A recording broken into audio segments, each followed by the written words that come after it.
வணக்கம். சின்னக்குருப் சேனலுக்கு உங்கள் அனைவரையும் அன்புடன் வரவேற்கின்றேன். நீங்கள் இப்போ பார்க்குறது நெய் கருப்பெட்டி பணியாரம். நல்லா எப்படி புசு புசுன்னு வருது பாருங்கள். இதில் நான் நெய் விட்டுருக்கேன். இட்லி மாவு கொஞ்சம் போல் எடுத்துட்டு அதில் கருப்பெட்டியை மிக்சி ஜாரில் சேர்த்து ஒரு 2 ஏலக்காய் போட்டு அரைச்சிட்டேன். ஒரு சுற்று தான். சுற்றினோடனே அந்த கருப்பெட்டி கொஞ்சம் கட்டி முட்டியாக இருக்கிறதால நல்லா நைஸாக அரைஞ்சிடும். அதில் நல்லா கலந்து விட்டுட்டு நெய் பணியார குழியில் ஊற்றிடுங்க.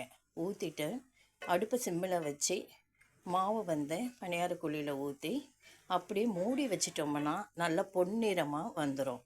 2 பக்கம் நல்லா பொன்னிறமாக வேக வச்சு எடுத்துருங்க. நெய் கருப்பெட்டி பணியாரம் ருசியும் அருமையாக இருக்கும், உடம்புக்கும் ரொம்ப நல்லது. அந்த காலத்தில் இந்த பணியாரம் அவங்க நல்லெண்ணெய் விட்டு செய்வாங்க. நான் இதில் நெய் விட்டு செய்கிறேன். இந்த வீடியோ பிடிச்சா லைக் பண்ணுங்கள், ஷேர் பண்ணுங்கள், சப்ஸ்கிரைப் பண்ணுங்கள், கமெண்ட் பண்ணுங்கள்.